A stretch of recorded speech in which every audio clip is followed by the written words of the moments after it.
Hello, welcome to this online lecture video. So I'm teacher Melai and let's talk about quasi-experimental designs. If we're going to compare quasi-experimental designs with true experimental design, quasi-experimental design also consists of two groups, the control group and the treatment group. However, in terms of how the two groups that were formed, for true experimental design, we use random assignment. So in place of random assignment in quasi-experimental design, what we use is matching method. So we have the following quasi-experimental designs. So the matching only post-test only control group designs. The matching only pre-test post-test control group design. The counterbalance design, a three-treatment counterbalance design, and the time series design. So actually, we still have other types of quasi-experimental designs like also multiple time series, institutional cycle design, non-equivalent control group. But what we are going to focus is only the type of designs found in this list.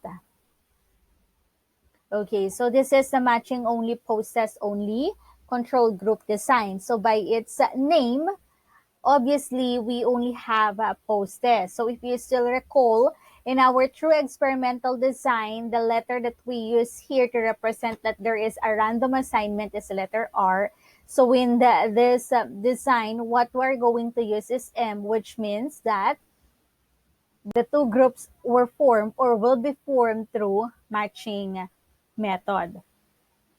And then they will be given treatment group or rather they will be given the intervention.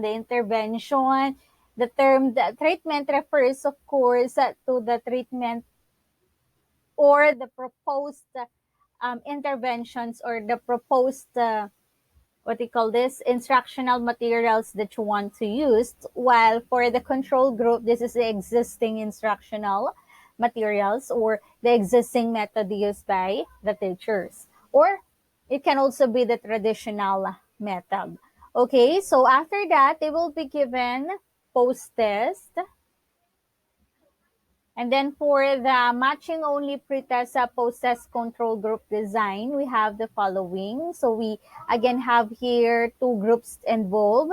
They will be selected through or the group will be formed through matching method and then they will be given pretest. Both groups will be given pretest. They will be given intervention, either the existing or the proposed method. And then after that, they will be given the post test.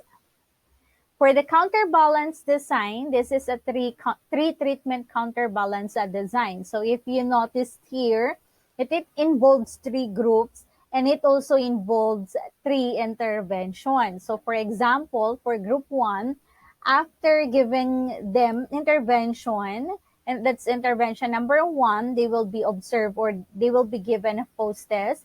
They will be given intervention number two, then they will be given post test.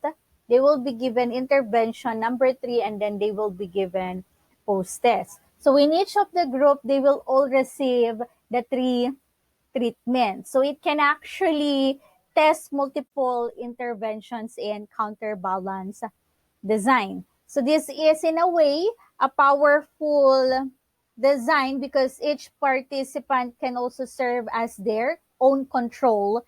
And of course, the multiple interventions can be tested at the same time.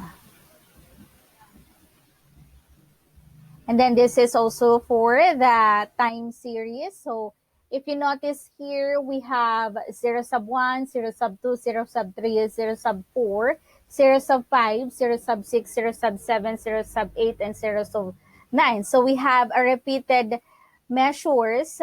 So we even have here 1 until 9 measures.